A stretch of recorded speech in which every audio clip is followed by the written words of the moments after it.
affairs or issues that have been so elusive.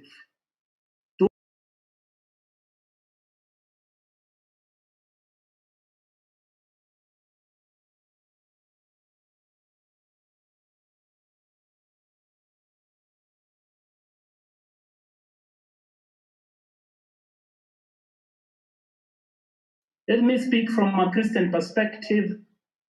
Dr. Masanga, you know, in the Bible, you remember a woman who gave 10 cents and Jesus said, you're the person who has given it most.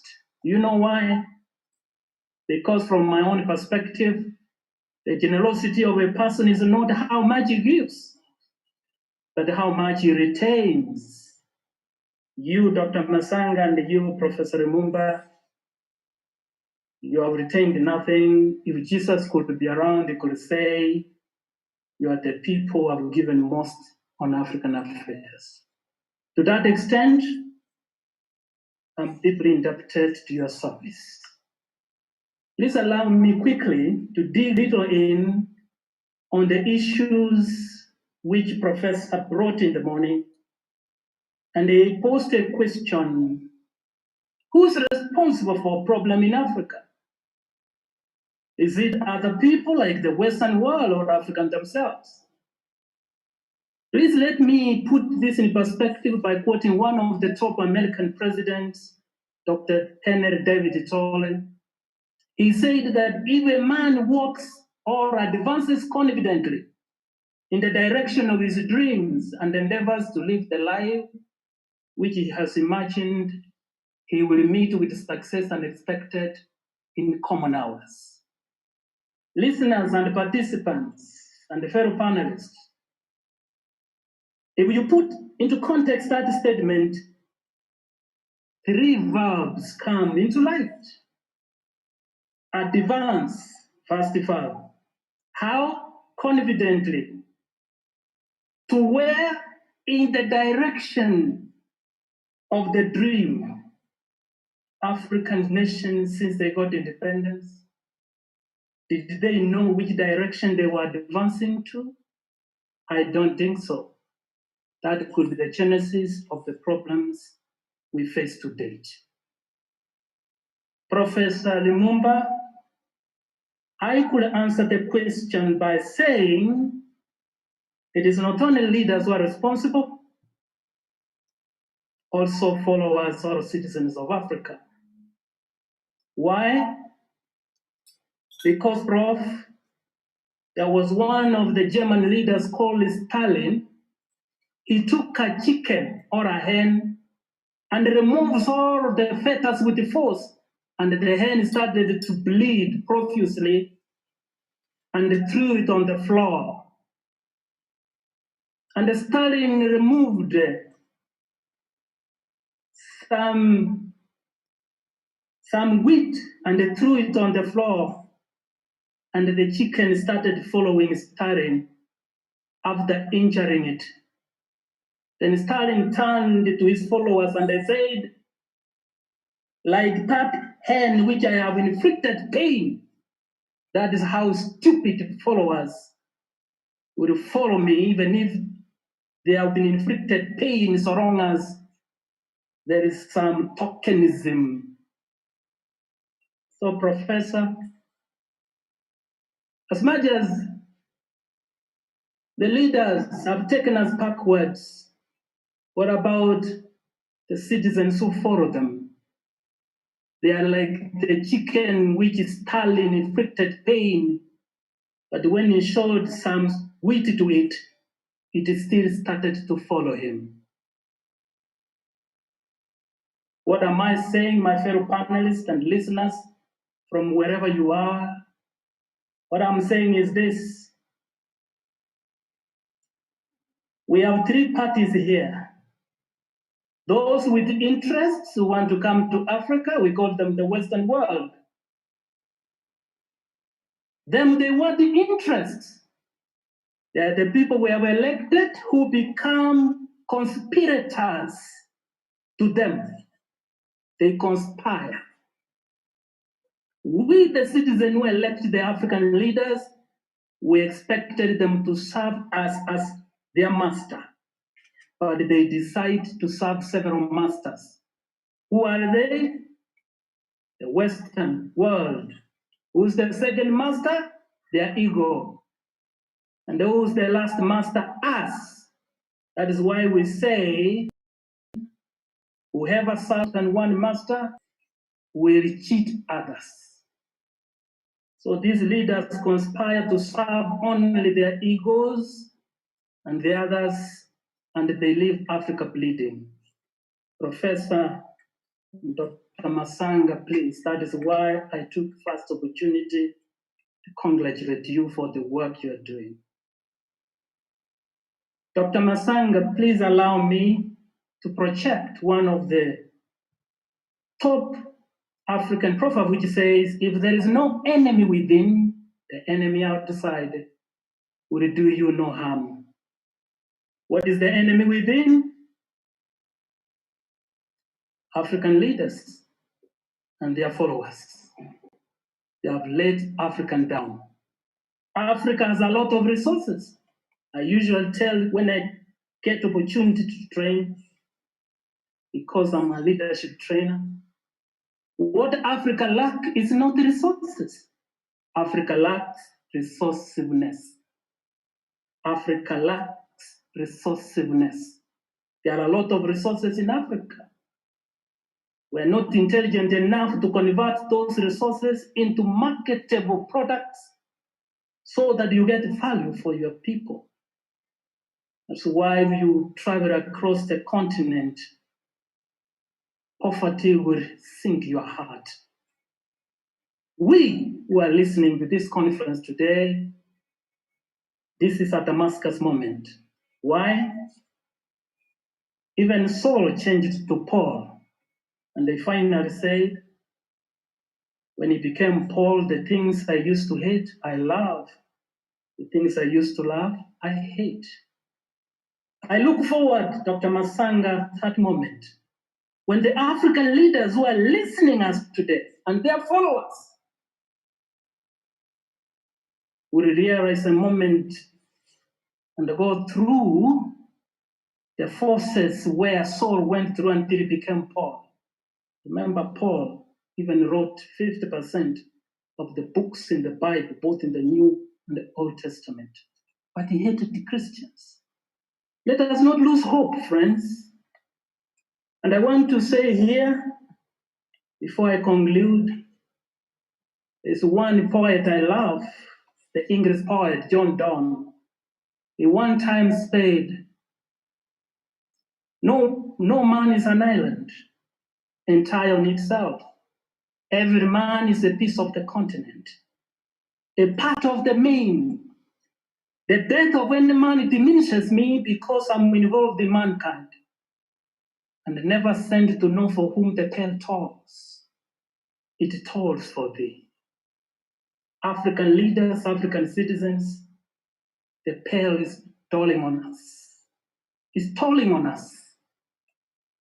And before it tolls on us, friends, African leaders, African citizens, before the bell tolls on us, let it be our wake-up call. Let us wake up and transform Africa. Professor Mumba, you highlighted how even intellectuals themselves have fallen in trap to serve the foreign master. Professor, you touched my inner soul, because in African continent, we have produced charismatic leaders without character, gifted leaders without conviction, powerful leaders without principles. You see how they change parties. Intellectual leaders without morality, visionary leaders without values, spiritual leaders without conscience. In fact, Prof, if there is any category of these leaders who have impoverished Africa, it's the last category, the religious leaders. I'm not talking about the Christian or Muslims. I'm talking about the religious. It's a negative word. Karl Marx said, poverty, religion, is the opium for the poor. That is where you see all of these elite political leaders go to church. Through that forum, they impoverize Africa. Africa, instead of producing the true fire, to meld metals, to make equipment, you hear people yelling fire, fire from spiritual evangelists who are conmen. Fire, which is an abstract form, when the other Western world produced the real fire to lead the world. Oh my God, may these spiritual leaders get divine revelation. Otherwise, Africa will perish. I wish to end by, please, if you allow me, Dr. Masanga, from one of the anonymous pieces. I don't know who wrote it. He said that when I was young, I dreamt of changing the world.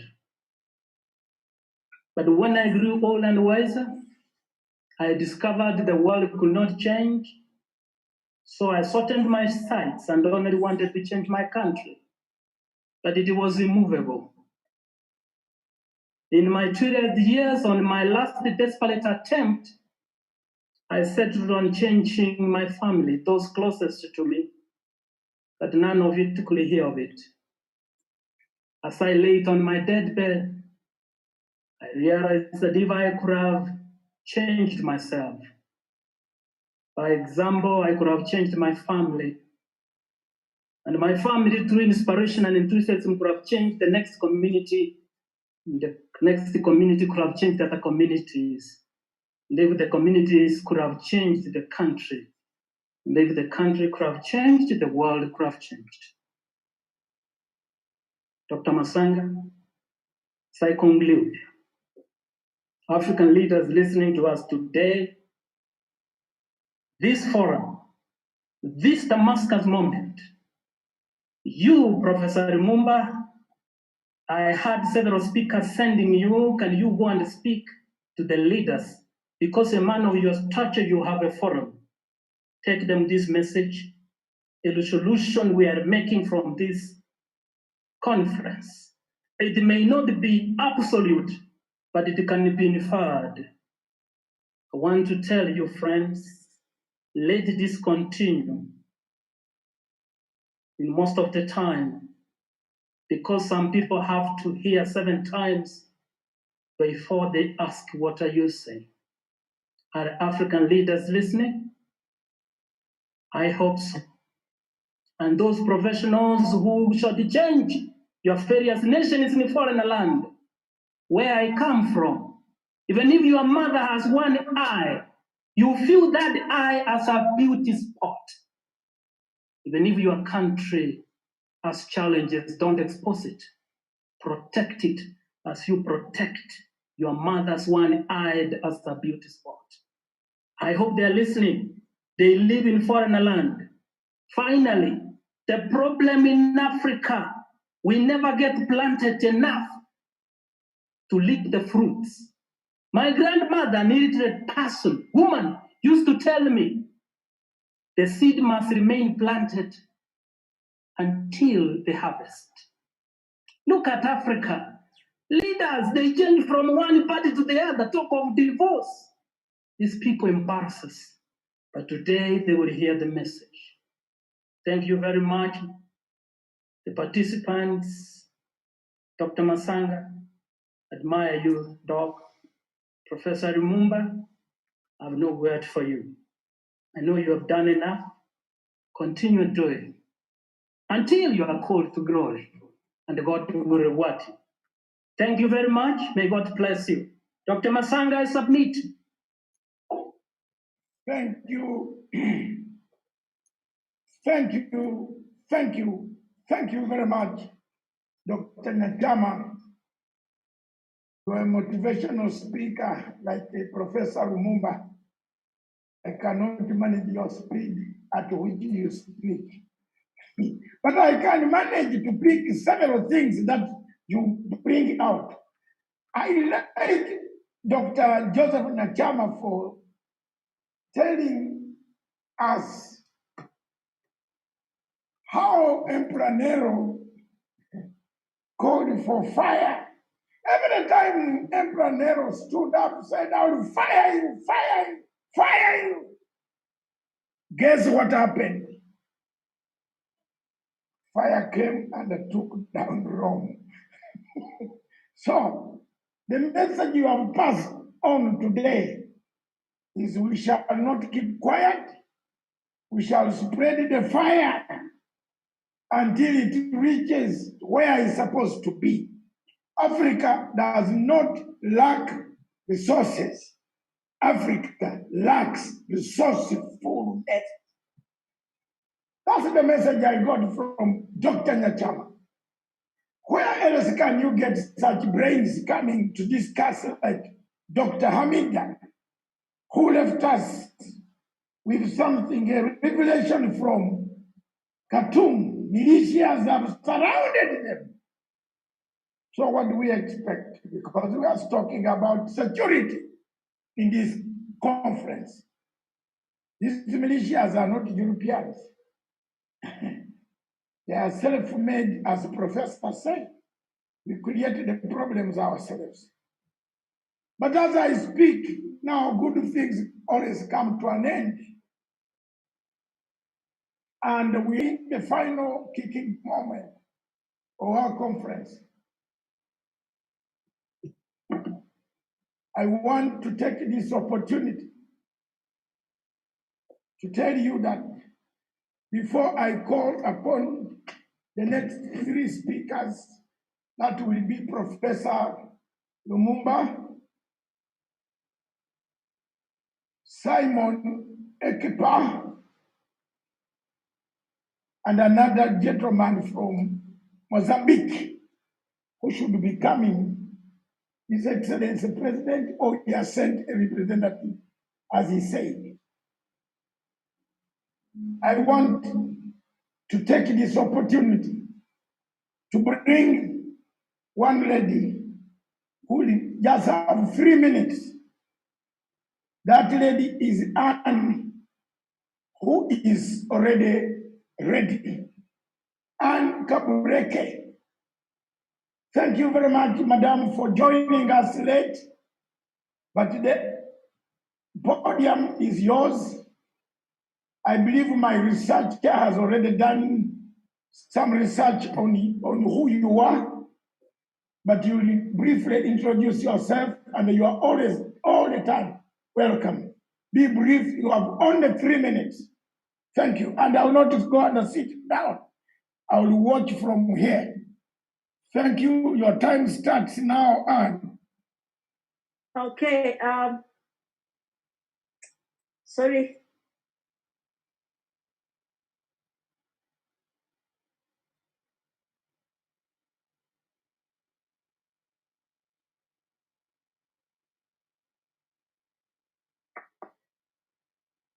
Sorry, you can hear me well now? Yes. Okay, thank you so much, Dr. Matsanga. My name is Anne Karambu. You mentioned my name wrongly. That's why I was not able to speak the other time. I am Kenyan.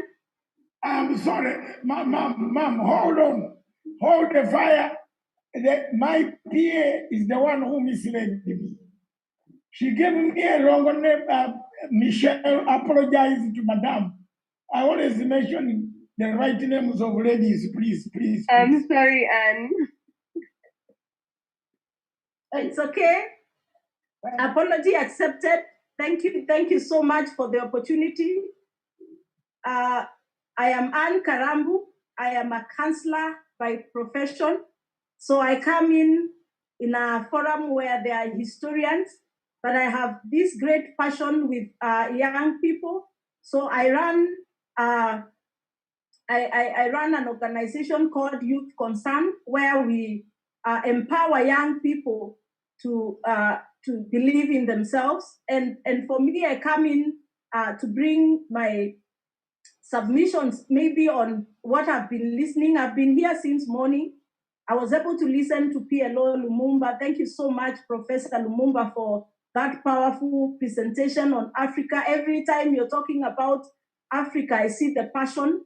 I always keep wondering if we did not have people like Matsanga, we did not have people like PLO Lumumba who would speak for Africa, because for clearly we have a challenge, we have a problem.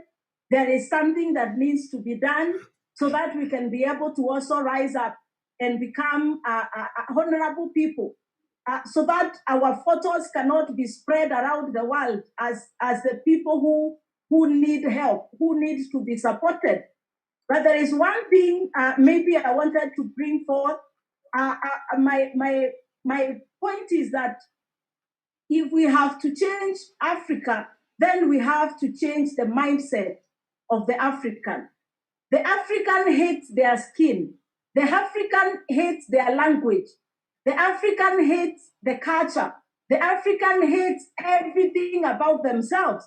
And that's why even when products are produced by an African, we will not buy the ones that are produced by an African. We will go for those ones that are produced in, and of course you hear somebody saying, I'm wearing an Italian suit, I am wearing a dress coming from Italy, I am wearing a cloth coming from the US, I am wearing these coming from Europe. So why is it that as Africans, we hate ourselves so much? It is a problem of the mindset. We have to reach a point where we can be able to love ourselves. And for me, this is my emphasis even when I'm talking to the young people.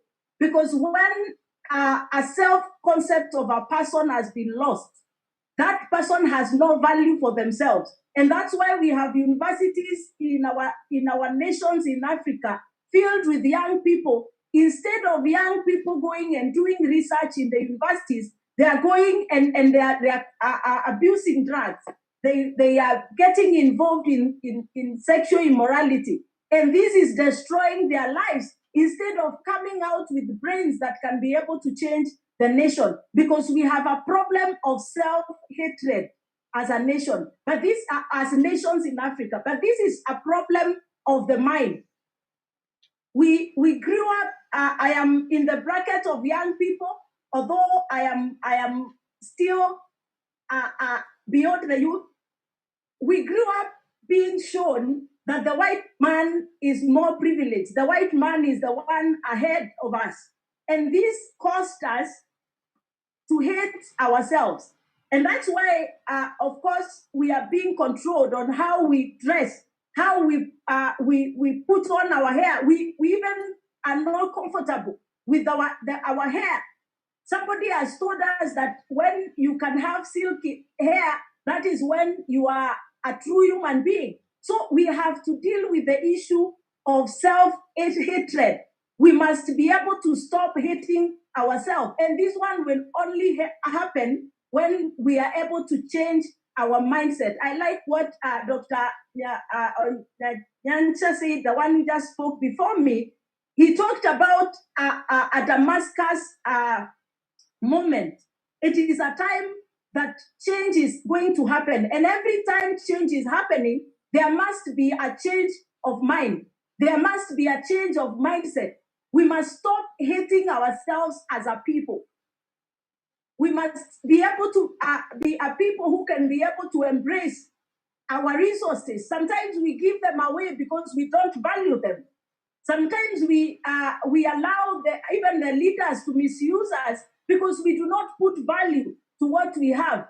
I see in my country, Kenya, when a leader comes and they are using our taxpayers' money to make a road, they will use the very same amount that would be used to make a standard road that can be used for over 20, 30 years.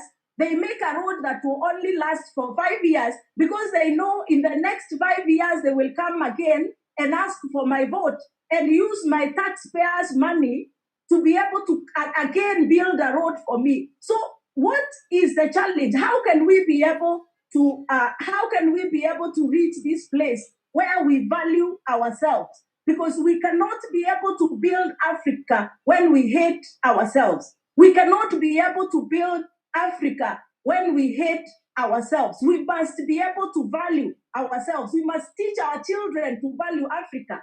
Not when a white person passes near us. That I don't know whether that is there in other countries, but where I have grown in Kenya, when a white man passes, it's like, I don't know who is that has passed, because every child has to be shown. See, a white person has passed. We must learn to love ourselves. Another challenge is our value systems. What are our values? Our value system has been broken as Africans. Yes, we dropped the traditional values that we used to have before the colonialists came, but we were left a valueless society. And that's why it doesn't matter whether I will kill or whether who it is that I'm going to step upon, as long as I get leadership. And that's why somebody is going to be given money that is meant to build a hospital, and that person uses that money to buy a V8, which even the people who have produced it themselves don't drive them. We buy our self-worth from material possessions. We have to be taught to value ourselves, to have value for self and have value for our nation, and also value for the resources that God has given us. I am a religious person, and I am a believer that we have been placed in this place for a purpose and for a reason and for a season. We will not be here forever. Thank you, Dr. Matsanga, and the likes of Piolol Mumba, Professor. You have been a voice in this time. I don't know if your voice was not as loud as it is right now, whether we would even be having forums like this. Because for a long time, I see like you've been speaking alone. It's like you've been talking alone. But now you can be sure we have a trail of young people behind you, speaking together with you. So it is not a wasted work. We have to reach this place where we can be able to love ourselves as Africans. That is where we begin. Everything we don't have value for, we will not be able to preserve it. And I believe that's why we have not been able to preserve our nation. That's why we have not been able to reserve our nations. That is why we have not given value even to the resources that we have, because we have not given it any value. Someone said that, that is Dr. Miles Monroe. He said, anything that whose value is not known shall be abused. We have abused ourselves. We have abused our resources because we do not know its value. We have gold, we have bronze, we have so much minerals in this nation. We have the best climate in the world, all over Africa. How can we be able to use these resources to make Africa better? But it cannot happen until we are able to love ourselves. So to be able to get to this place where we can be able to even have a conversation about not allowing the West to come and control us, we have to deal with our mindset. The problem is in the mind. I remember Simon in the morning was talking about how Sudan was allowed to remain in war for a long time, and this affected their mindset. Yes, it affects the mind, because what do you tell a child who was born when there was war until they are 18 years old? They have never seen peace. There is nothing you can tell that child, because in their mind, all that they know is war. So we should be able to change the mindset and be able to live a nation or Africa that is guarded by values, and also that loves themselves, and that is able to value the resources that we've been given. I saw like someone had said, I mentioned something about gender equality. Of course, yes, the place of a woman in society. Remember, the woman is the one who nurtures children. As much as we would want to give the men the position to rule, if we have marginalized the woman, it means that the man, the woman who is nurturing the children, will not be able to be empowered. The woman needs to equally be empowered in a way so that they can be able to raise children who are equally, who value themselves, who have value for themselves, and who have high self-worth for who they are. So I'll leave my submission out there. Thank you so much. I was able to get this from PLO Lumumba's page. That is how I was able to follow this forum, and I've really enjoyed the conversation that is here. And yes, we are behind this, and we know we can be able to make it, but there must be a mindset change. Thank you so much. Thank you very much, Anne. Thank you, and I want to apologize for having read the name that was on your phone, because the phone reads another name, but I will not make any mistake of that nature again. I now know your name and follow our page. Ladies and gentlemen, thank you all. Unless there is anybody else who wants to say something, the lady from Togo, I don't want West Africans to destroy me or to kill me because of not giving them a chance. The lady from West Africa, are you there? She hasn't been able to connect back. There seems to be a network issue.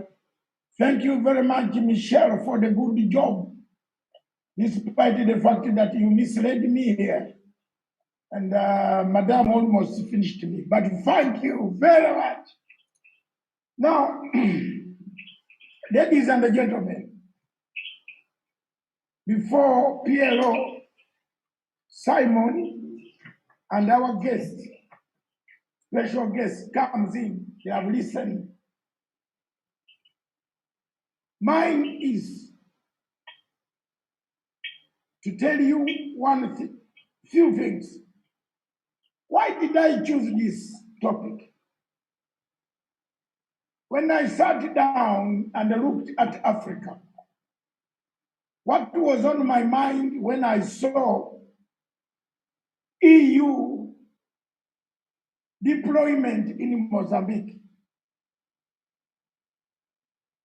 The focus of my paper today, and which was focus of the topic today, which all the aspects have come to capture. We don't have mindset, bad mindset. I agree with Anne. We have resources, but we're not resourceful. Dangerous diversity. I agree with Dr. Nyachama and Simon Ekpa.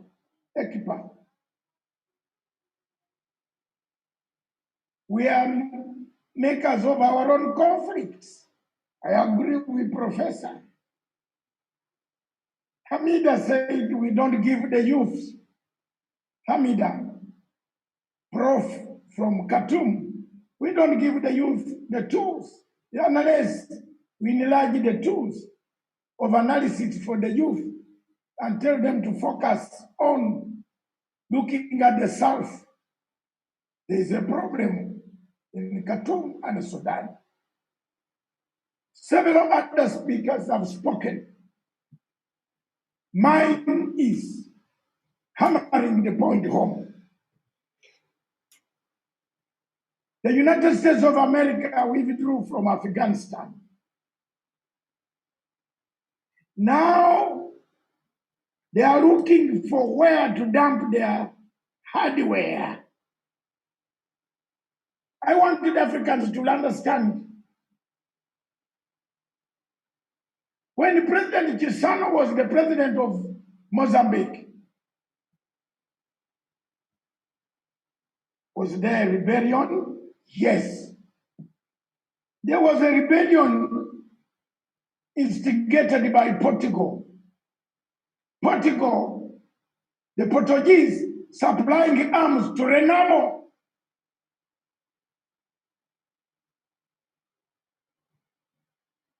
Today, 2021, the conflict in Cape Delgado is not, will not, has no, and will never have an origin from Africa. It is an origin from narcotics. It is an origin from the trade of narcotics in the Indian Ocean. That's my point I want to make home. The empirical data shows that $30 billion or euros are obtained from illicit trade that goes into the economies of Europe. Therefore, someone somewhere is looking for a way of staffing and protecting this route in the Indian Ocean. If I'm wrong, time will tell.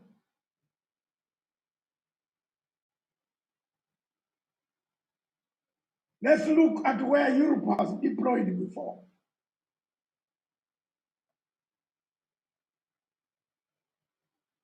Why does the EU bypass AU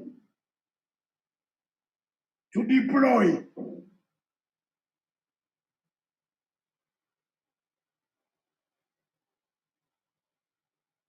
Some time back, we allowed them to arm the government in Chad in the name of fighting terrorism. The EU was allowed to deploy in the Indian Ocean to curb piracy. And the same companies in Europe paid ransoms, millions and millions of ransom money, or money paid out of to secure ships to go from the hands of terrorists or pirates, came from the European banks. Can anybody tell me where are we now? We see the European Union going to deploy in Mozambique.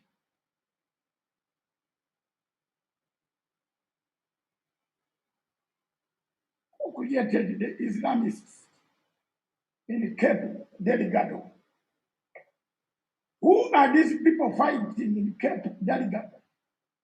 Where did they come from? Who is the first person to discover oil and hot gas in Cape Delgado and the Beira Triangle? Which country went there first?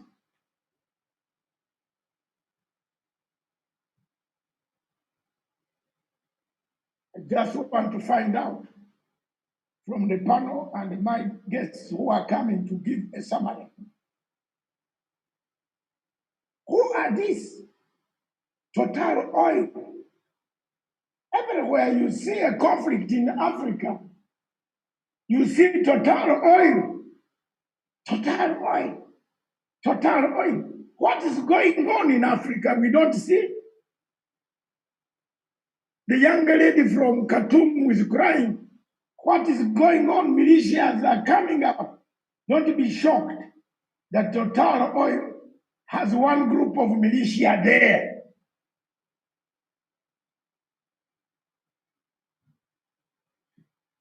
The other point I want to make home is the question of the drug market. On this, I want to laud the government of Republic of Kenya for having done something very significant in the fight against drug and cocaine distribution at the coast of the country. President Uhuru Kenyatta, thank you very much for destroying that ship that taught some people a lesson not to anchor their ships here with drugs in the port of Mombasa, in this city where we are. Thank you, Your Excellency. And if another one comes, hit it. Another one comes, hit it. You received a lot of condemnation at that time, but some of us in our hearts who have lost people because of drug dealings and cocaine, we are very happy, Mr. President, that you dismantled a cartel that was all the time supplying, equipping, logistics of drugs into Kenya.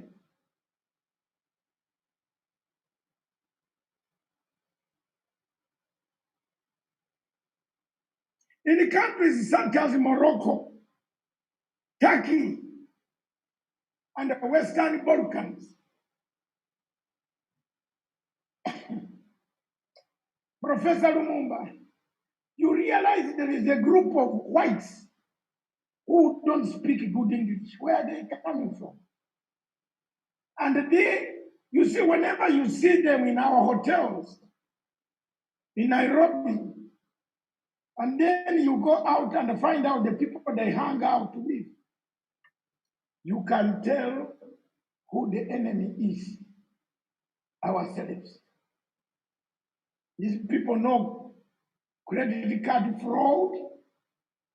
They know how to take your money from the till without your presence.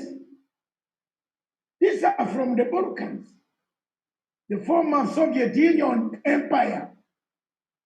We have seen them very many, especially Ukrainians, specializing in fraudulent activities on African continent. Who brings them here? Ourselves. Who destroys Kenya and Africa? Ourselves, as PLO says. We are the problem ourselves.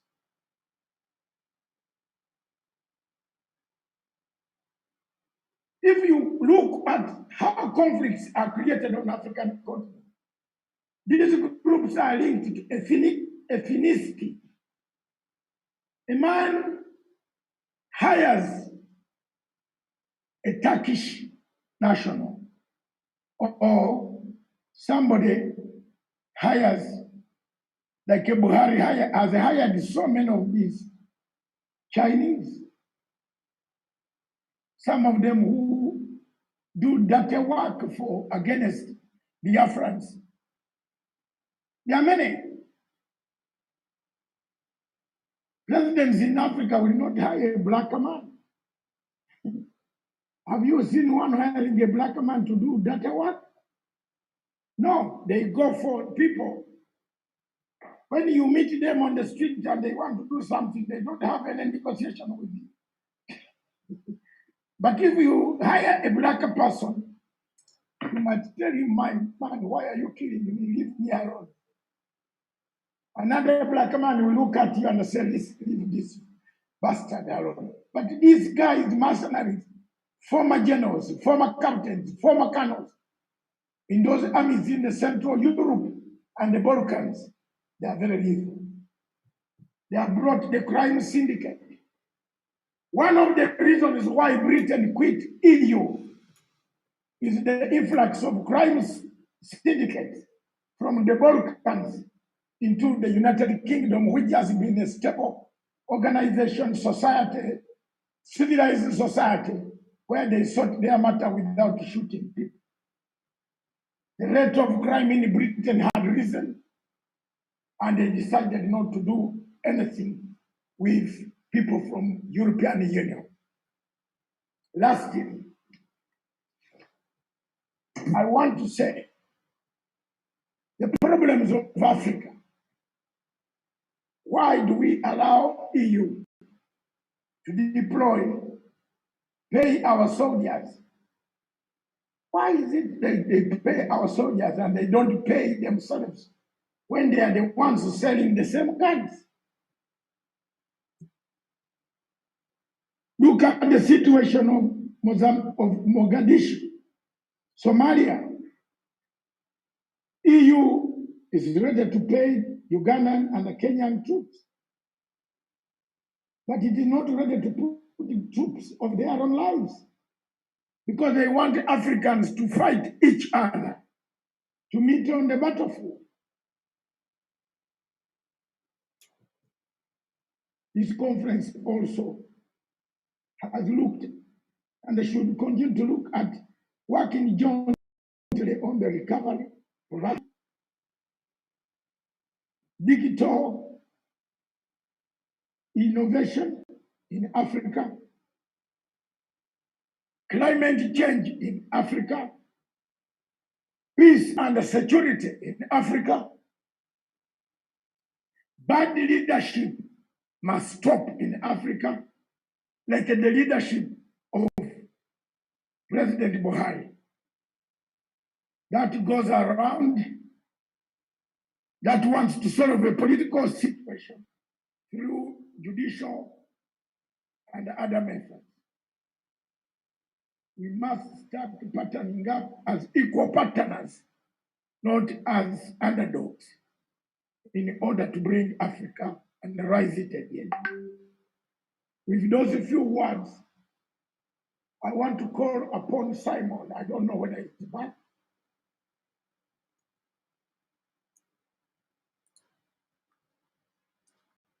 I want to call upon Simon. Yes, I'm here. Now is the time. Not more of the speech. It's more of your delivery points. So that we take this resolution from Mombasa and I said that's what we want Africa. You have made your points very clear. You see, people who have been listening to you from morning have even taken negative diversity, dangerous diversity. Even professor who was not, first of all, who did not believe in your theory, I think you seem to have got it right. So welcome again. In summary, to put to point 1, 2, 3. One of the things I like to hear about today is if Nigeria collapses, we shall have a lot of terrorists near our doorsteps.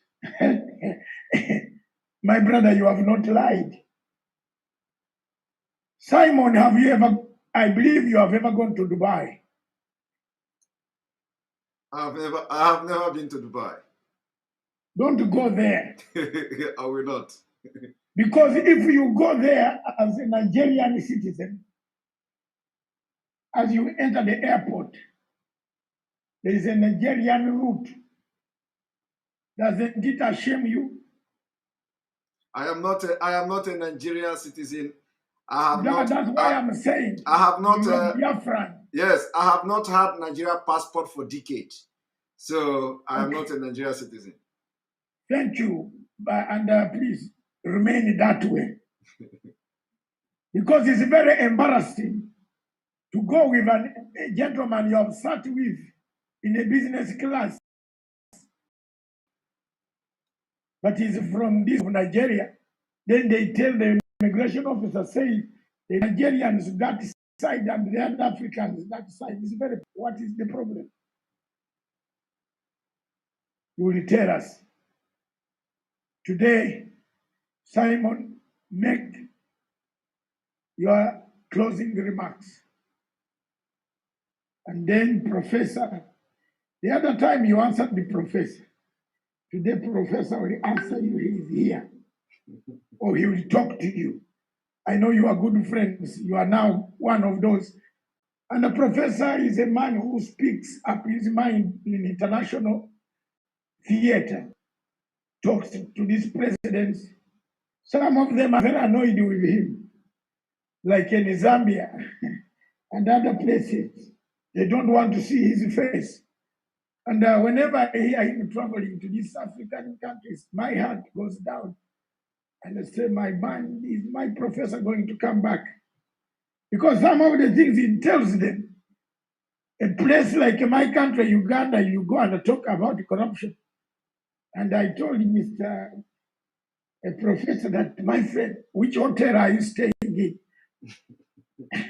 And a professor told me, what is the problem? I've just seen you on Uganda TV telling the Ugandans that this type of corruption, this type of staying in power, wagwana, wagwana, wagwana. I said, Prof, where are you staying tonight? Because I have relatives who could have housed him quickly. He said, well, it is that one. And I think Professor used to be a great friend of President Museveni. I don't know whether since that statement, President Museveni has ever talked to him again. And if he has done, he must be just joking with him. But one day, when he finds you, he will ask you, why did you call me a man who has stayed too much in power? You know what? For me, I don't care staying in power because I don't determine when a man should die. I'm not against the man removing term limit because even putting term limit on your life is very dangerous because you are not God. But don't remove term limits on how long you stay in power. Remove term limits on your age. If you have something productive for us to look, I have no problem. That's why I said Quatara is now realizing that he needs Babuko. After 10 years in jail, Babuko is very useful for Quatara because he can't hold Burkina Faso anymore. It was going to go to, if he had not finished all his prime ministers. Do you notice that all prime ministers in all prime ministers in Cote d'Ivoire have died? They don't survive. One is still on life support. I don't know why they all go. The man wants to remain in power. He doesn't want anybody. That's Cote d'Ivoire, Quatara. So, Simon, I bring you, give you a few minutes. When you see me walking back here, you receive my paper on the question of EU. I'll come back later, and that those are my comments. Narcotics is the problem of Mozambique. We have contributed an article in Africa Report, which all of us can read. It is very embarrassing. I don't want to speak about it. It's very embarrassing. Thank you. Now I call upon Simon to take his stand.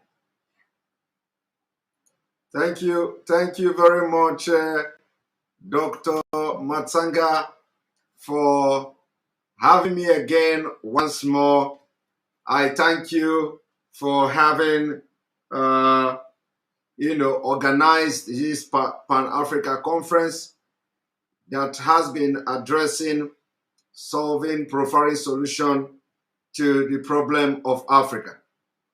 Today, I will not, in this second part of this conference, I will not talk on the same issue I have discussed in the morning.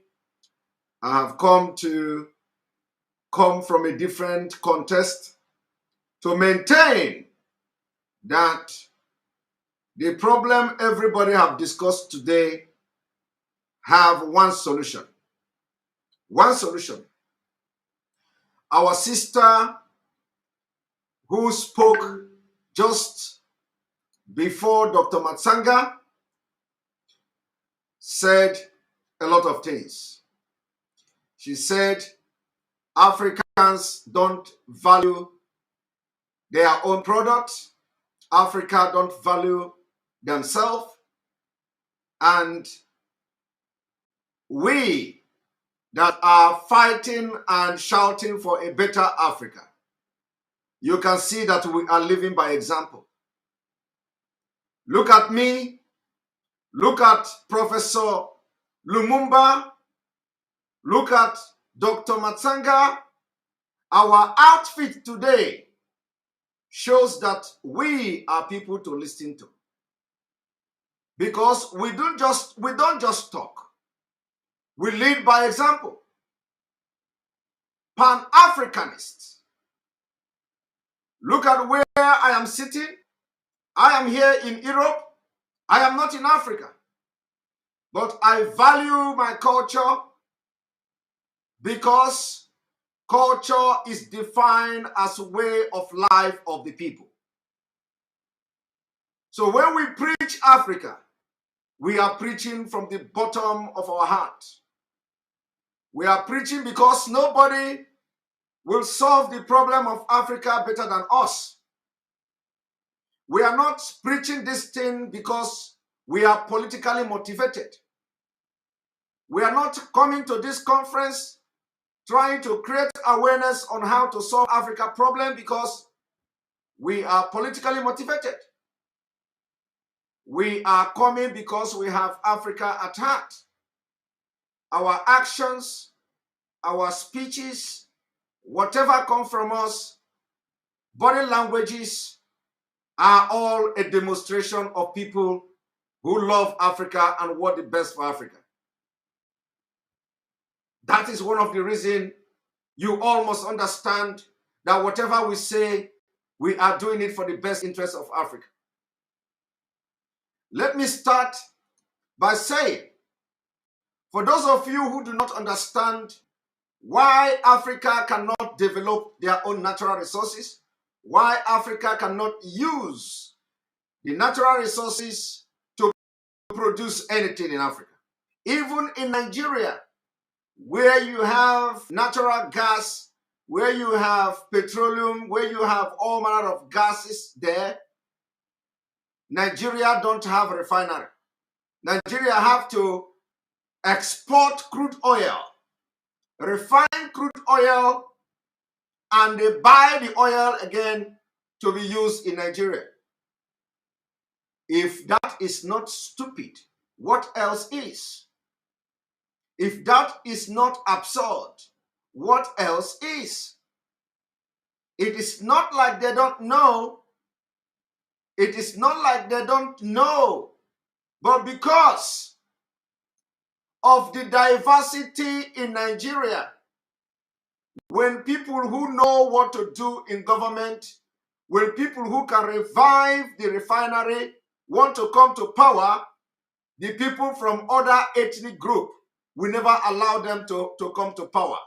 The people from other Fulani and northern Nigeria who are eradicating innovation and implementing Sunnah will never allow any innovative development in Nigeria. That is why people like us are opting out of Nigeria. And it is very, very imperative. If you want a better Africa, you must look at Nigeria. Nigeria is holding Africa down because the biggest potential that will propel a paradigm shift in Africa will come from Nigeria. Biafra and Oduduwa and the middle belt of Nigeria will be the starting point for a new Africa. Until you realize this, we will continue to come every day and shout. We will continue to give speeches, motivational speaking, and all that.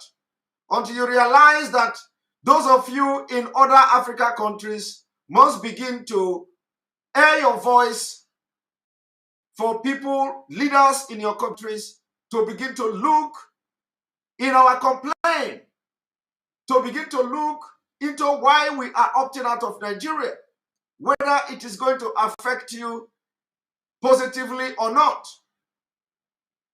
For those of you who may not understand how diversity has destroyed Africa, including East Africa, where most of you come from today, until recently, several Eastern African countries were riven with political coups, ethnic violence, and oppressive dictators. Since the end of the colonialism, this your region where you are calling from today has endured all manner of conflict as a result of different diversity, ethnic violence, ethnic tensions, ethnic wars that has ravaged Africa it is today. And if you continue to shy away from these challenges of diversity, Africa will never get it right. Let us take example from the Northeast Africa.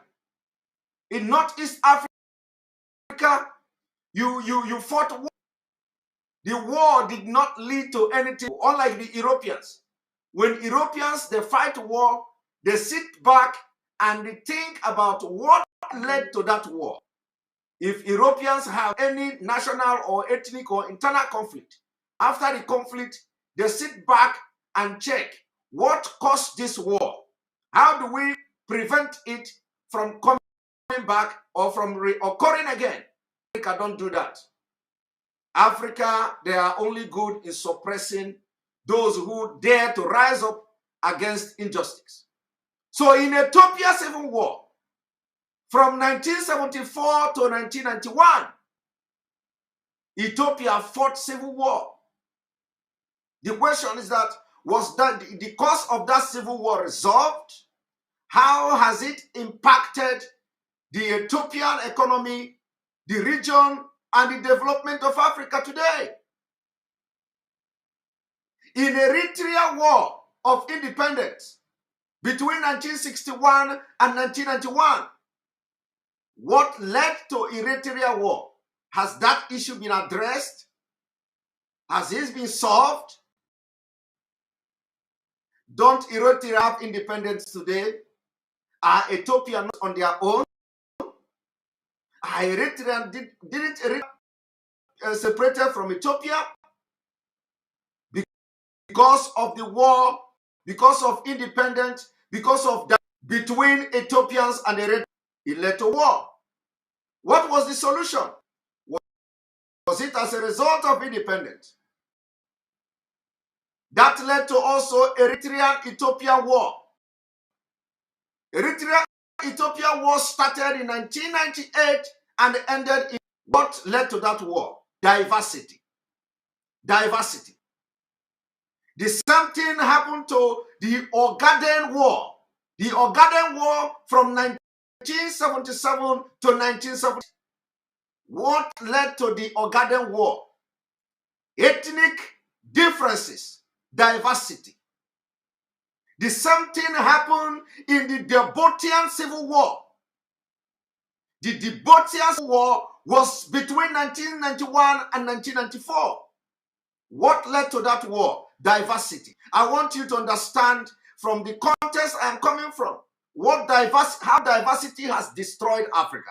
And there is need for us, the modern age, new generation of Africans, to tell the older generation that we have found a solution to Africa problem. We need to begin to solve this problem. The same thing happened to the Somali War. The Somali War between 1991 and 2009. What led to the Somali War? The same diversity. If the diversity were disintegrated on time, Somalia will not go to war and fight that war for that decade. Coming to South Sudan, which I pointed out in the morning, the South Sudan War between 1983 till 2005. What led to South Sudan War? Because the Second Sudan War, because of diversity. Had it been the diversity in Sudan were addressed as far back as 1983, you would not have the situation you have today in Sudan. The question is, how long do we continue to pretend that there is something coming out from diversity? The internal political ethnic conflicts in Sudan as well, from 2011, and it is still ongoing. What led to this conflict? The same diversity. Ethnic conflict. South Sudan Civil War started from 2013 to 2015. For us not to have a repeat of this conflict, these wars, we must begin to address the internal problem of Africa, which is dangerous diversities, not just in Nigeria. We've seen it in Southern East Africa. We've seen it in Burundi Civil War. The Burundi Civil War was from 1993 to 2005. And the genocide of the Hutus in 1972 and the genocide of the Tutsis in 1993. These are ethnic motivated war. Diversity. Uganda and Tanzania war. What led to it? Diversity. Differences. The Uganda Bush War. What led to it? Diversity. That war lasted from 1981 to 1986. What about the Lord Resistance Army? The insurgency army in Uganda, South Sudan, and the Democratic Republic of Congo? That war is still ongoing. What led to that war is diversity, ethnic differences. Until we recognize the damage, we have Africa found ourselves trying to harness or trying to benefit something that is not there from our diversity. Until we begin to address this diversity, begin to disintegrate them, we can never get it right. Rwanda Civil War is still very fresh in our memory. The Rwanda Civil War started in 1990 and ended in 1993. The ravage of that war, the effect of Rwanda war can never be wiped out on the surface of the earth. And the Rwanda genocide against the Tutsi can never be forgotten. What motivated it? Diversity. We have the Zambiza, the Zanzibar revolution. The Zanzibar revolution was, if I'm not mistaken, in 1964. All these things have made Africa what it is today. Wounds from wars are not easily healed. The only thing that could heal, or the only thing that can heal the wound from war, is to solve the reason for the war in the first place. Is to solve the reason, provide solution to why do these people went to war. Biafra war is another example. Biafra war between 1967 to 1970. The wound from Biafra war can never be healed until Biafra is restored as a nation. How do you address them in Nigeria? We have seen injustice, marginalization from Nigeria government, which has facilitated the upsurge in the current agitation for Biafra freedom. What caused the Biafra war? Diversity. Let us now go to First Congo War. The First Congo War between 1996 and 1997. And the Second Congo War from 1998 to 2003. What led to that conflict? It is still the same diversity. My people watching me today, from Mozambique to Kenya to Tanzania to the entire Africa, watching me today, the time has come where we are going to tell the old leaders that we have found solution to Africa problem.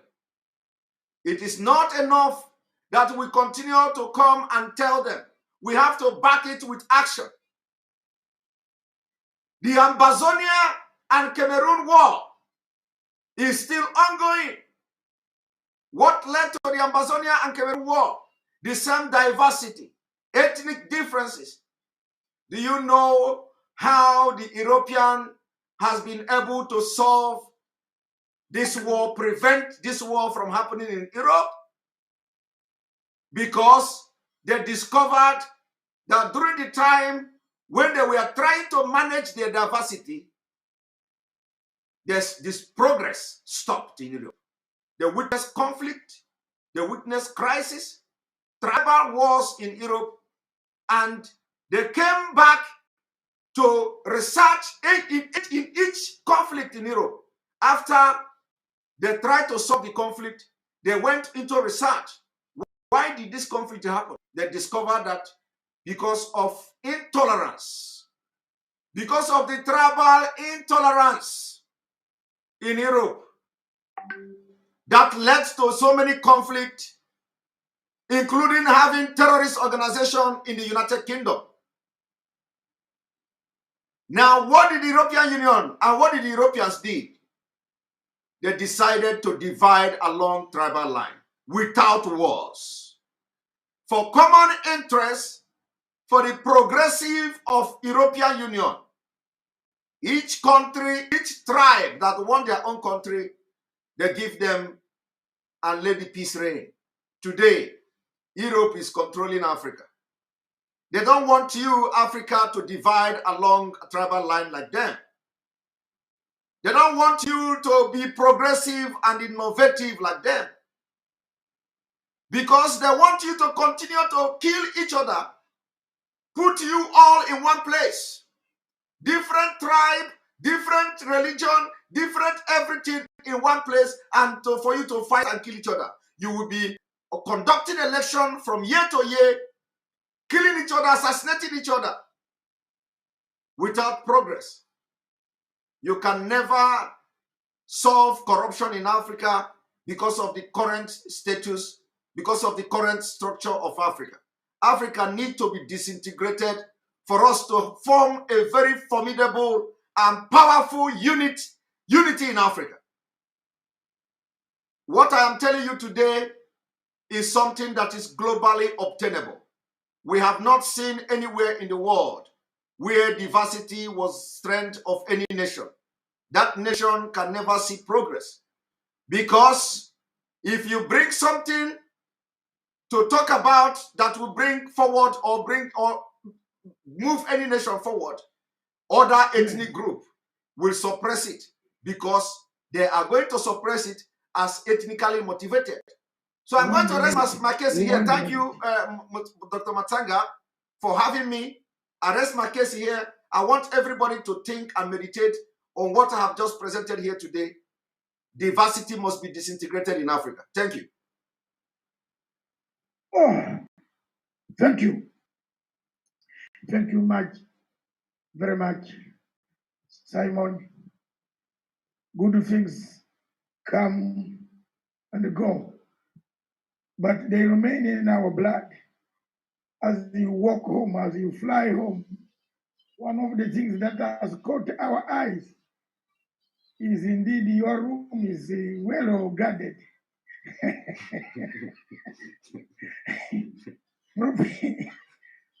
Professor Piero was trying to say he was, after these COVID restrictions, he was going to fly to see you.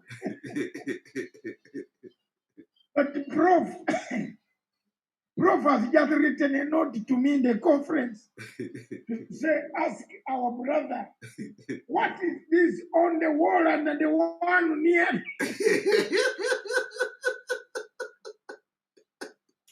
The one that is just near the stool there. Which one? Yeah, there are so many of those things there. That is the real Africa. The real Africa. We are not hiding our culture. We are very proud of our culture, and that's exactly why they should listen to us. Look at the way Professor Lumumba dressed to this conference today. He is dressed in Igbo attire. That is Isiago. what he's wearing is Biafra attire. And I'm very happy to see him dressed like that. Is he aware that what he's dressing is an Igbo attire, is a Biafran attire? Mine is which one? Yours is a general African attire. That's why I mentioned your name. This is Africa. But the professor is very scared about those things. Tell him not to be scared. Tell him not to be scared. He should be. Not to be scared. He should be.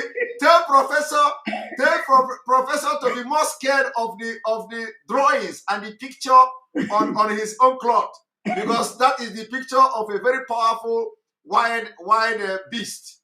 Yes. Thank you very much. Thank you. He says it's okay. Recording stopped. He says it is okay. And he's going to come to see you once the restrictions are over. Yes.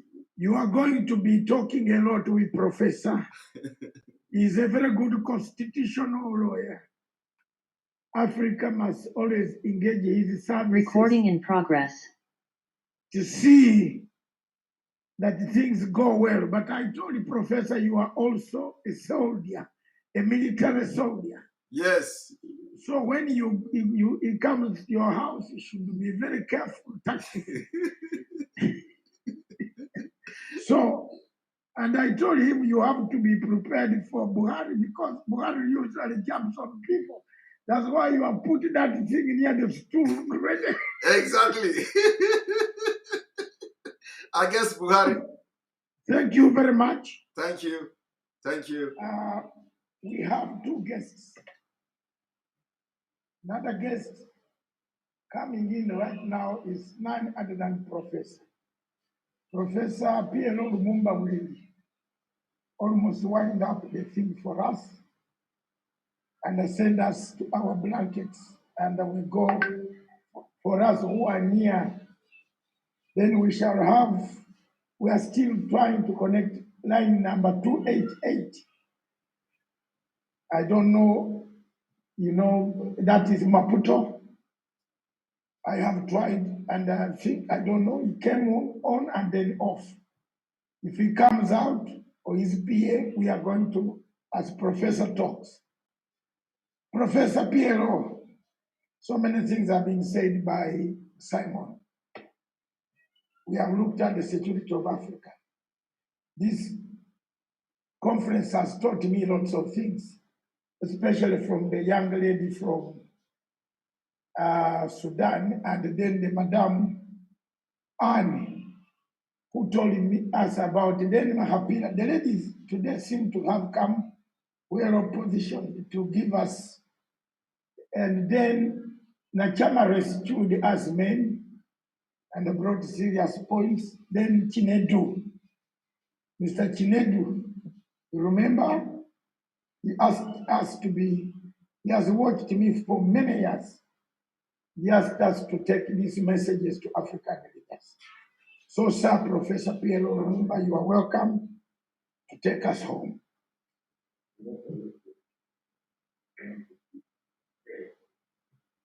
Come. Don't spray yourself then.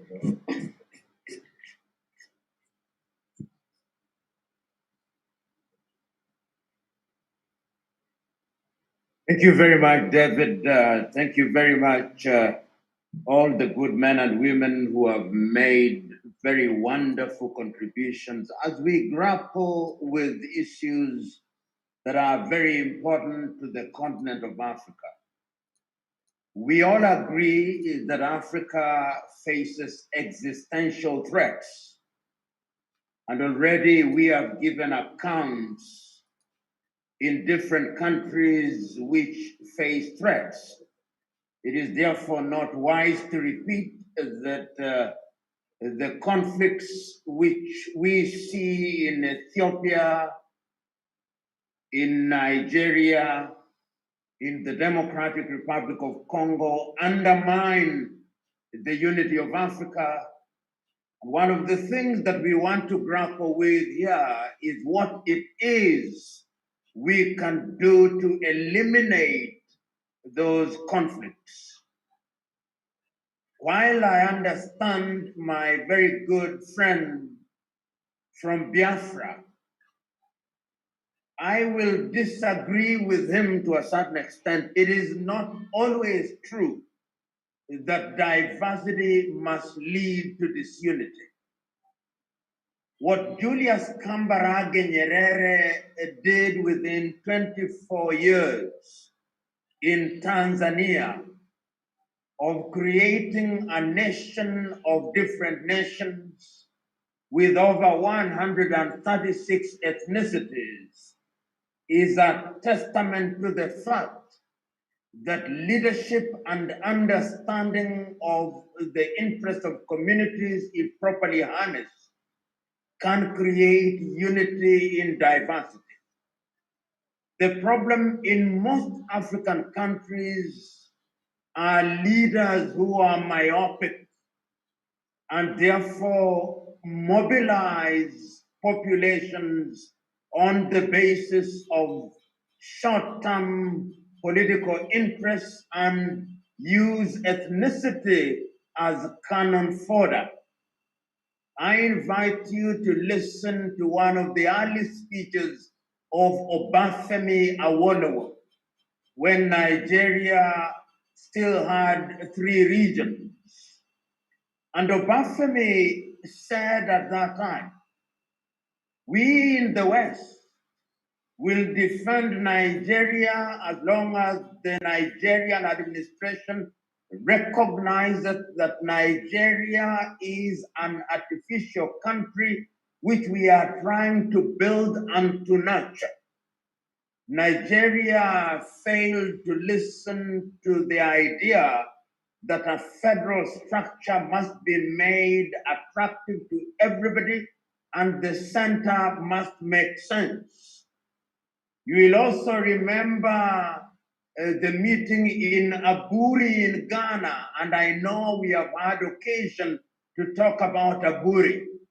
But if you listen to Chukwuemeka Odumegu Ojukwu after Aburi, he took the view that if the interests of the different components of Nigeria were taken care of, so that the center remained with defense and foreign affairs, and people are allowed to self-determine, then Nigeria could be protected. And you remember the very famous words of Chukwuemeka Odumegu Ojukwu, by Aburi we stand, and the response of Yakubu Gowon, and by Aburi shall fall. And it is on that basis that the Civil War was prosecuted. So I want to submit to you that diversity in and of itself is not a problem. The problem are politicians who use negative ethnicity as a basis of mobilization and therefore weaponize their ethnicities for their short-term political interests. We see that now in Ethiopia, we have seen that in Sudan, and I remember so very vividly the words of John Garang Dimabior when he was fighting for the self-determination of the people of South Sudan. He told Omar al-Bashir, make unity attractive and we shall not leave Khartoum. If you make Khartoum attractive to us, but if you want to use the power of Khartoum to Islamize and to Arabize us, then we shall move away.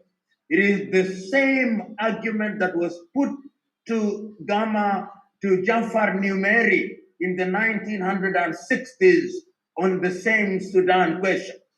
And once again, I want to submit to you that the problem is not diversity in and of itself.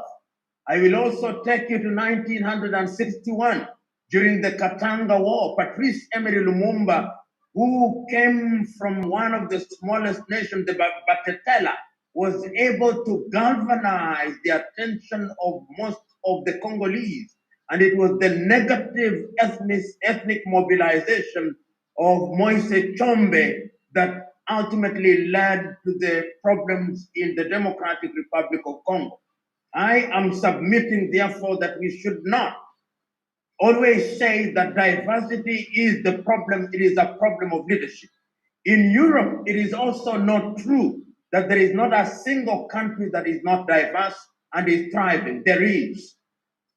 You will remember that Switzerland was at war for very many years. The Swiss then agreed that we have a German population, we have an Italian population, we have a French population, we have a Romance population, and Switzerland remains one of the most stable countries because the center in Bern is very weak.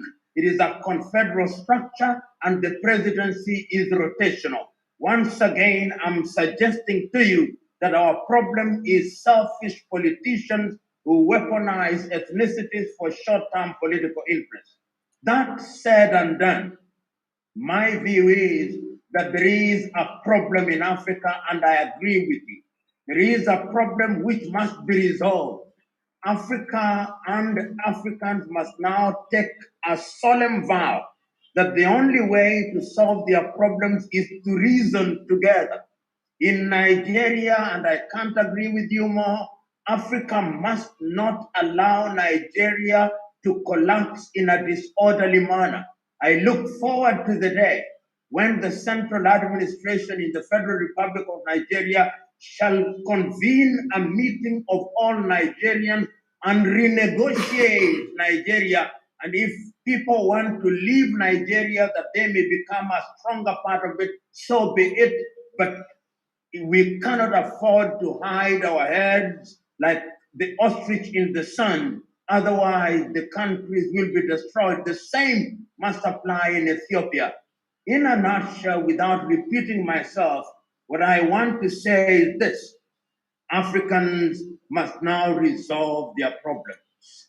We know, and some young man, I think it is Chinedu who said it, that Chinua Achebe says in his book, Things Fall Apart, that when two brothers fight to death, it is a stranger who inherits their land. As long as Africans are fighting, as long as Africans are not solving their problems, it is the vultures from Europe, it is the vultures from India, it is the vultures from China, and I'm using the word vulture as a figure of speech, who will come and eat the carcass of the continent of Africa to the detriment of the people of Africa. We can no longer give colonization as an excuse. We ought to rise up and begin to resolve our problems and to strengthen African institutions. And indeed, this can only be realized if both leadership and followership begin to change. A good professor who said that we must have something in the nature of a Pauline convention and says, the things I used to love, I love them no more. African leaders love corruption. African leaders love indiscipline. African leaders love negative ethnicity. African leaders engage in activities which are inimical to the unity of the continent. They must now hate those things and love the things that they hated. They hated ethical behavior. They hated discipline. They hated all the negative things. It is time to love those things if Africa is to thrive. And it is our duty to keep on shouting, even if our voices are not being heard at their most eloquent. It must be done. It will be done. And if it is not done in this generation, our voices must remain alive so that Africa can realize our potential. I have no doubt in my mind that conferences and engagements such as these are important for the long-term health of Africa. It cannot be that a continent that is so rich is always at the lowest rank of human development. It cannot be correct that a continent that is so endowed with both natural and human resources is always the continent that is made to consume the dregs and the remnants that other civilizations have abandoned. You see it now with COVID-19. the vaccines that the Americans have rejected, the vaccines that the Europeans have rejected, the vaccines that the Russians have rejected, the vaccines that the Chinese are rejected are the very same that are being sent to the continent of Africa, and we are consuming them unquestioningly and gleefully as if we were children of a lesser God. It is not right that while other civilizations are sitting on the dinner table, we are at the bottom of the table waiting for crumbs to fall. And when the crumbs fall, we celebrate and shout Eureka. It is not right. And it is our duty to ensure that we play our part in this regard. Thank you very much. And I look forward to the results of these deliberations being forwarded to all heads of states and government in the continent of Africa. Thank you.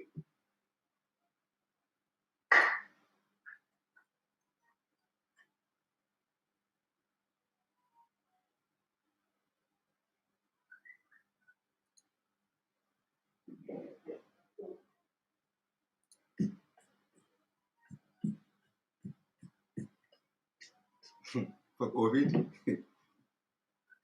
Yes. Thank you very much, all of you. I can see the hand of your son. When elders have spoken in Africa, usually sons don't come back. An argument.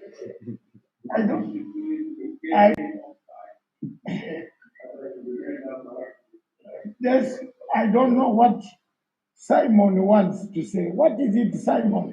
Just 2 minutes. 2 minutes. No, not 2 minutes. 1.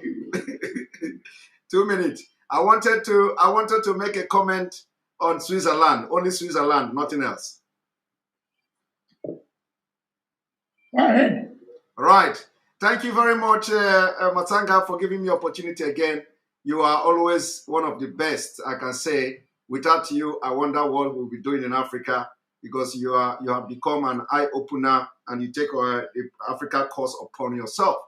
I agree with my professor, Lumumba, but also I would want to make it very, very clear that there is no country in Europe that is very developed and progressing today with the diversity.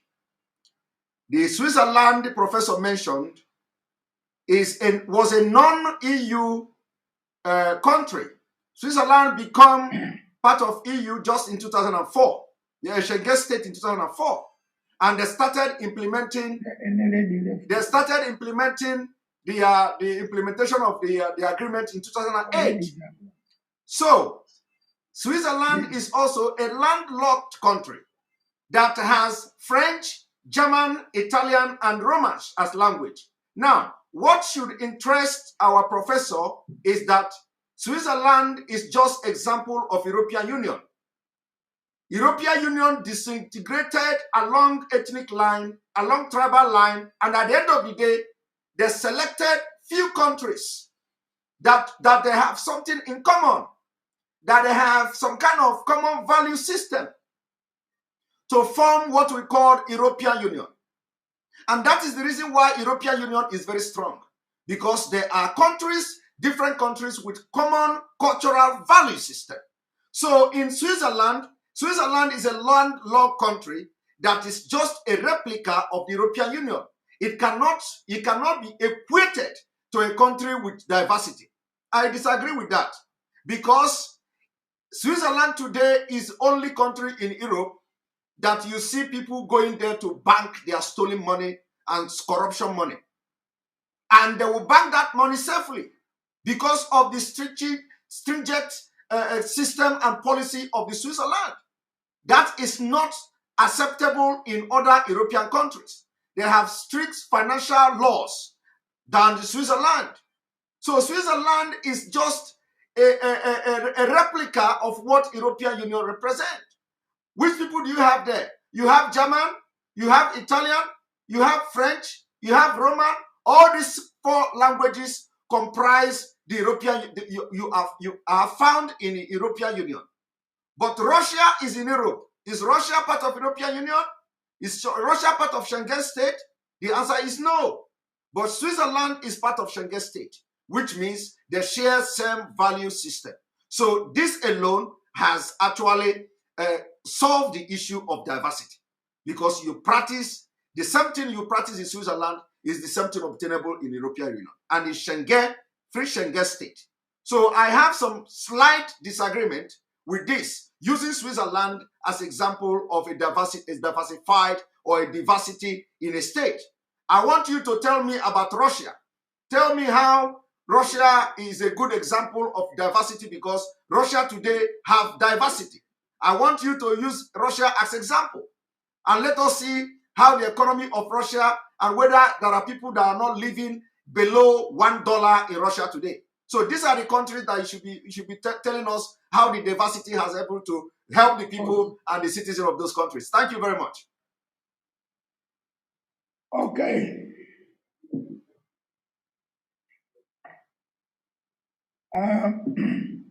Thank you very much, conference. The world, Africa, those who have been watching, those who have taken part, we tried to get into contact. We got into contact sometime this morning with President Chisano. He was supposed to speak, but it looks like he's an elderly statesman.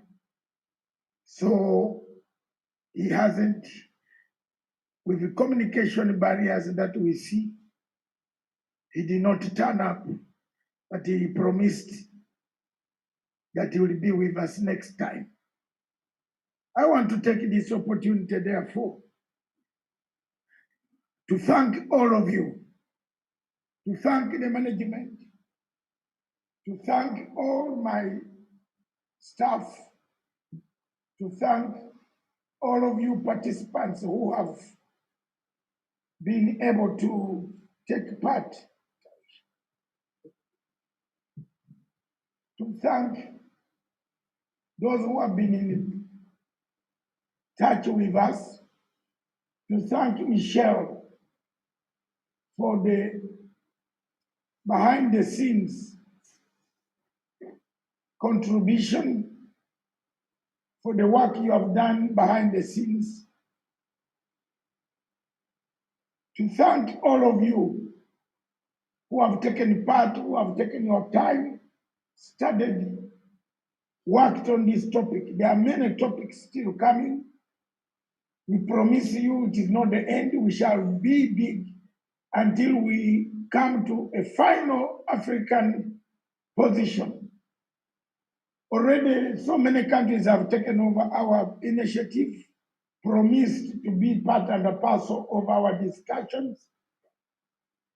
And Professor, I assure you, the next conference, Hamida is in Khartoum. I am very impressed with the leadership in Khartoum when they watched some of my clips. Some of them have said, I better hold one in Khartoum. And another country says, no, it has to be Harare. Another country says, it has to be Arusha International Conference Center.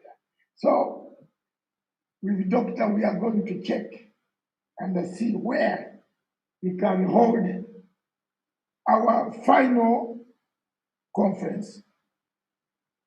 But there are two things, Simon. The Bible says, whether you are one or two, as long as, or three, in fact, the Bible talks about the three people. What matters is not where you are seated, but what you are talking about, as long as it is in God's name. I know Professor reads the Bible every Sunday, he's Anglican like me. So let him know it. There are so many ways of entering the kingdom of God. Is there any, the people enter there as Hindus, Muslims, Buddhists, Anglicans, Catholics, even the pagans. You know that the pagans also go. Because none of us are separated. When you are burying a pagan and a Christian, you tell where he's going. There is only one thing on earth. Whether you have titles like a Buhari generals, when you are thrown in, apparently, I like the way the Muslims bury. They just bury you in no more sand. Like Mr. Buhari will be thrown in no more sand in the flying up there. No big. We Christians are the ones who bring this tomb, big tomb of where you can even take your car down, you know. You can't drive that car downstairs there. I've seen some people in Nigeria with a car buried with him. Are we normal Africans? Look at the type of Africans. South Africans, professors I end. Did you know that most of South Africans sleep in their cars during the holidays? Did you know? You better know. I've done a research. I don't have any. You see the government. Honestly, Africa, what that lady and the other lady from Khartoum and Amida, what they talked about pained me. When it is a holiday in South Africa, people sleep in cars and celebrate. They carry tents and raise them somewhere where at times they are chased away from the farms, not to put there. They are like a gypsies. Have you seen gypsies in Europe? They come and they invade your cotton, your farm, and put there their cars by force. So when you see South Africans looting shops, which they have started going back to buy things from ShopRite, it's a mindset. But who caused the mindset? Mandela. Luckily enough, professor is here who went to Bari. And the professor cried tears. For me, I never cried a tear for Mandela. I saw him cry tears when Mandela died. Me, I cried tears when Mugabe died. Yes. When Mugabe died, I cried tears. And I went, I made sure I go up to Harare. I went up to Harare to see his final send-off. I'm proud because Mugabe left some legacy. He left something. Can you reverse the land process in Zimbabwe? No. Even Chamisa has farms. Chamisa is exporting flowers to Zanzibar and Tesco in Finland. Mandela left us with poems, which the professor recites every day.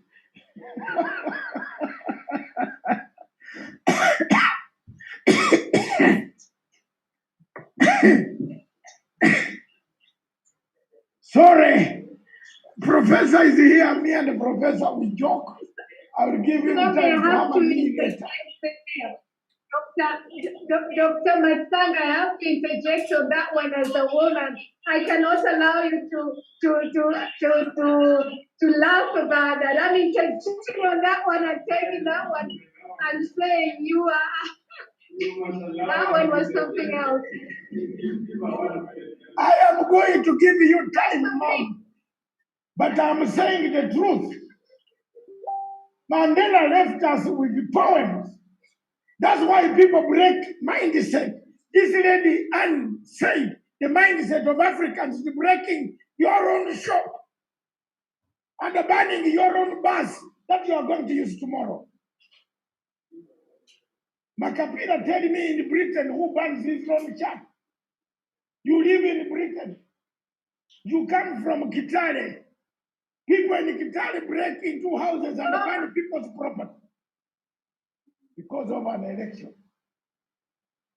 Mandela left us with poems. We are still singing the poem. But Mugabe left us with land. Let's go for the vote and then you'll see how I'll defeat you. Is Zimbabwe? Zimbabwe, look at the roads Zimbabwe is building now. Very soon Zimbabwe will come back. Give it 10 years. It is competing. But poem. Prof, poem. Mandela said this. Mandela said this. So I just want to give Makapila 1 minute to answer me. Thank you so much, Dr. Matsanga. But as we were listening to Dr. Joseph Nyachai, we have to remember that all great leaders have had a journey. And I will say that leadership comes with greatness. So, sorry, I don't know what happened there, but my reception repeated. But I will answer you by saying that I hear where you're coming from, but I think that I will submit by asking Africans to enhance good leadership, but understand that the legendary that you're talking about is something worth thinking about. So I will answer you diplomatically like that. And I think that both leaders were quite great in their own sense of being and a sense of belongingness that brought the world into some kind of thinking. But having said that, can we not forget the legend as well, who was Winnie Mandela? And I love the freedom the freedom of social justice, because without the women, then I don't think we would have had about Mandela. So I'll leave it that, and I submit to you that I will not, I will leave this for you to you as the PLO professor. But it is interesting to see how those changing patterns happen. But you're absolutely right. We need to be the change makers of the world. We need to allow our youth to learn from the best. And I also want to address quickly, Simon, the issue of diversity and inclusion there, because I don't want diversity matters being confused with inclusion. And I think they're both right in their own remit. Simon is talking about inclusion, and the PLO is talking about diversity. We need to embrace our identity. We need to embrace who we are. We need to love Africa. I submit back to you, Dr. Matsanga. Well, should I talk? I'm not responding. She's my student. The teacher responding to the student. A teacher responding to the student is like a tick going to stick on a fish. It's very difficult to find a tick ticking on a fish. Have you ever seen one? No. So I love Magapira. She used to challenge me so much, but she learned out of me. Prof, I was not doing it in a bad way. But the truth is that South Africans, some of them were saying on their placards that Mandela left us with poems. It's not me. While people were on the white man's land, South Africans spent their Christmas in BMWs. Yes. Have you seen the traffic between Johannesburg and Durban? The whole road up to Johannesburg is full, no movement, because they don't have anywhere to go. They are in South Africa, but they are not South Africa. Is that the Africa you want? My last point, before I call in a man who will remove a vote of thanks to the guests, then we go. Prof, we need to think seriously about this topic. That's Africa need elections. I am not convinced, as I leave this hall, that even in Kenya, where you are, this Kenya of yours, you need elections. You don't know anything about elections. You only know how to sharpen the pangas and kill people. You are now sharpening pangas 1 year before the election. You are looking for guns. You are bringing in terrorists. You are bringing in so many things because of elections. Do you need elections in Africa? Surely. China, I asked the people in the morning, show me one MP from China, a member of parliament of China. Wing, wang, wang, show me one. Nobody African has shown. I told it I wish to research where he saw one member of parliament. Nobody has answered back for most. But China is lending us money and it's about to take some of our ports. Some of the towns are being taken in Colombo. In Zambia is about to go. You come see the problem we have. It hasn't got MPs. Here the MPs eat more money than the people who voted them. That's why there's a sharp rise in violence. Someone wants to become a president because he wants to eat, not to serve us. Buhari became a president, promised us to solve Boko Haram 100 days. Now it is 8 years. Boko Haram is still cutting people's hands. There you are.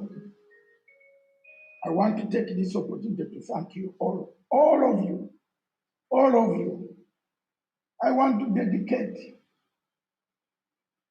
this lecture today, since Mahapira is here, to my great friend Benazir Bhutto, Madame Bhutto. Rest in peace, Mama. Mahapira, you were a student in London Guildhall. You remember Kalikata House, where I and Benazir Bhutto were studying, and she was lecturing and studying a master's, a PhD. She one day said,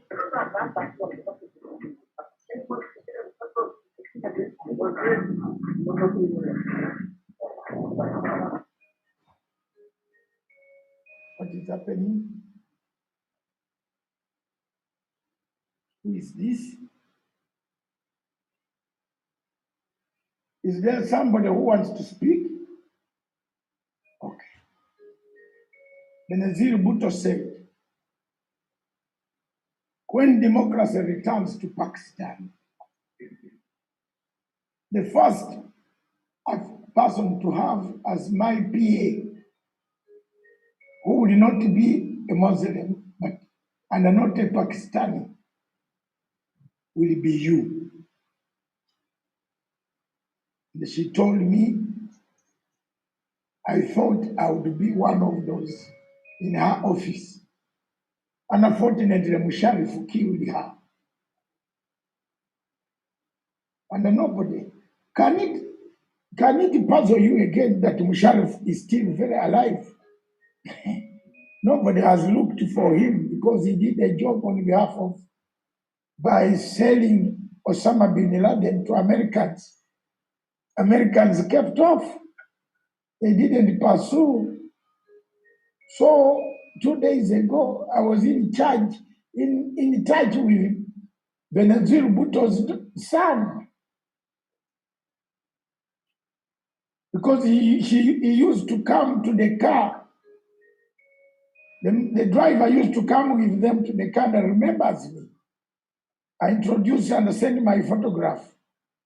So the rest is history, Prof. You will see. I remember the words of that lady. I would have become the first PA in Pakistan. I don't know how I would look like, but here I am. We lost a great leader. But she told me never to give up in life, because he had been a prime minister before and taken out, tried to be put in jail, to be killed like the father was. She told me, don't give up. I have not given up fighting for Africa. That's all I wanted to say. With those few words and the many words since morning, I want to call upon Tawish, who is somewhere on the coast, not in, to make a vote of no thanks. Sorry, a vote of thanks. Tawish, summary in 2 minutes. That's it. And after that, I will lead the prayer. And I will close.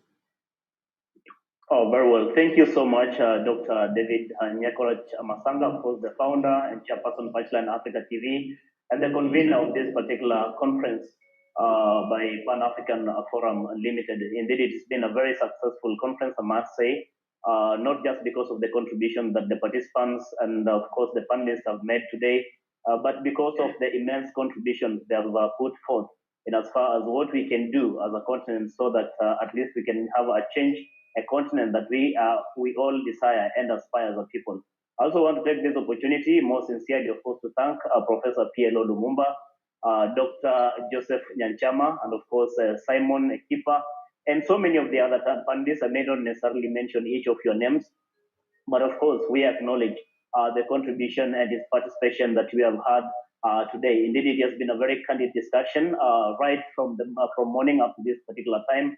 The kind of suggestions, the kind of observations you have made, and the kind of course, the contribution that you have made is going to go a long way in not only shaping today's lives, but it's also going to shape the future of Africa, and more so on the young generation and also the leadership of the continent of Africa.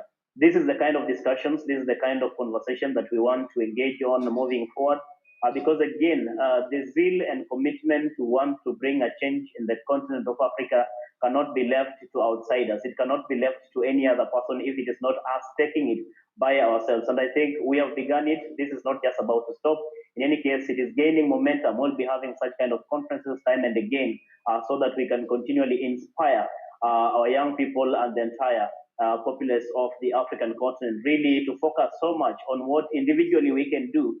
And when we do it individually, then collectively, of course, we'll be achieving the ultimate objective. That is the dream of Africa. I want to thank each of you, and more sincerely, Dr. David Masanga, yourself, of course, for making it a success and seeing it fit, really, to convene such a very important conference and forum where all Africans really can engage freely without any kind of caveats. And this is what we need moving forward. At this particular time, I want to wish you all the best and hope that we'll have yet another opportunity to engage like we have done today so that together we can move our continent of Africa forward. Thank you so much. For now, I hand you back to Dr. David Masanga. Thank you very much. I want to take this opportunity before I call upon everybody to close his or her eyes to thank Michelle. Michelle, thank you very much for everything you have done to make this conference a success. Thank you for your courageous efforts that you have put in to call most of the delegates from the 54 countries. I want to give you special thanks. Thank you very much, Michelle, and God bless you. I also want to say thank you very much, Prof, for honoring, and all of you, Simon, Dr. Nachama, Juliet, Dr. Hamida, and the rest of you all. David, Kosowe, all of the people from Uganda, from where, from Togo, from Kenya, wherever you came, and Dr. Oriem of the Ugandan ministry, who kept of foreign affairs. Thank you very much. You have shown interest in what we talk, and we have talked our sense. We haven't attacked anybody's country. Thank you. Let's pray. God, we want to thank you at this hour for having given us the spirit, the strength to be able to conduct this meeting from morning up to now. As people leave to go to various homes in their various countries, we pray that God gives them guidance, just as He has given us guidance today to conclude this conference. As we get organized for the sake of Africa, let's remember those who have perished, who continue to perish, who continue to languish in prisons without charges, and who continue to be killed, beaten, maimed, slaughtered, raped, defiled in all conflict zones of Africa. We pray, God, that you give us the strength, give African leaders the vision, the wisdom, the courage to see, to change from Saul to Paul,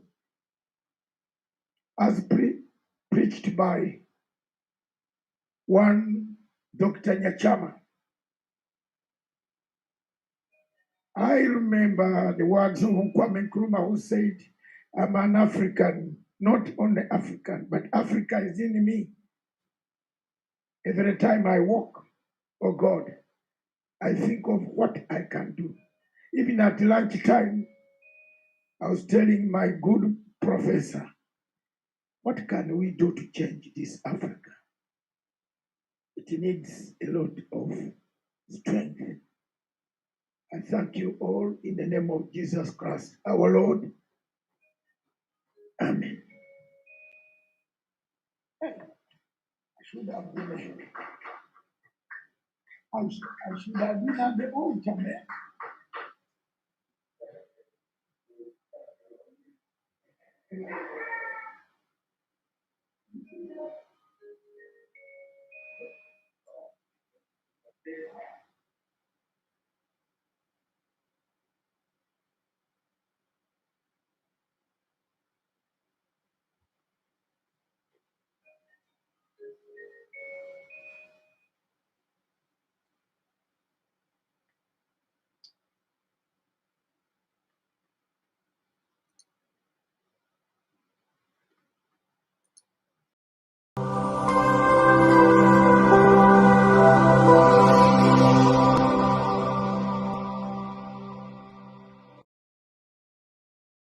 Attention, attention. IPOB One Family. This announcement is for those outside of the USA that wish to donate to the Eastern Security Network Fund that is based in the United States. Because of the fees that donators have to pay the bank when sending wires, we recommend that if you're sending less than $250, that you donate through the IPOB USA website. It's fast, simple, and less expensive for you. Go to our website, www.ipobinusa.org/donate. That is www.ipobinusa.org/donate and make your contribution. When it comes to keeping our people safe, every bit counts. After all, the security of our communities is our responsibility. Let's make this happen together.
Anambra, Enugu, Delta, and even for your Domoto, you must join this movement. This one no be APC, PDP, ABGA, no Muneya, Wemegu. No. This one na operation.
Need food to survive. The time is now. We must have our freedom. Everybody must join hands. This message is from the indigenous people of Biafra, IPOB, under the leadership and command of Onyendu Maze Nnamdi Kanu, Ohamadike one of Biafra.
Biafra niile n'ihi na ọ bụghị ọsọ ahịa ka ị gụrụ na mara ha dum na-echefuo ndị haya purchase ndị na-agba kama m ga-anwụ anwụ ka m fuo efuo biko maka na ọkụkọ mmanya na-egbu marakwa na ọ ga-adịghị ufu ara na-agba ọ bụrụ na mwakpo ntọrọ mkpachi ịchị ọnụ n'ala na ntaramahụhụ ha na-enye nwanne anyị nwoke bụ Maazị Nnamdi Kanu n'ụlọ ndị DSS n'ihi nwere onwe anyị tinyere mkpamkpa na njinji na-eji n'Imo steeti, Ebonyi, Enugu, Delta, Igbocha, Akwa Ibom, Abia na ebe ndị ọzọ anyị na-akpọghị aha adịghị mma nwanne menu observe ghost town, ghost cities, ghost market, schools, offices na ụmụnne ya niile ajụkwala m ese ihe nke a ga-ewetara anyị maka na onye litere ọtọ ma ebe ọ na-aga tinye na onye nọ nkwụ ọka n'ukwu ma ole ọ chara chetakwanụ na nkwa adagharịala na ọsọ anyị na-agba abụkpụkọ ọsọ nwaanyị na-agba ya ejide ara aka ọtụrụkpọkpọ na-echi dinta na-echi Operation Mondays Ghost Town n'ala Biafra niile ebe a na-agaghị enwe ihe dịka party campaign, election,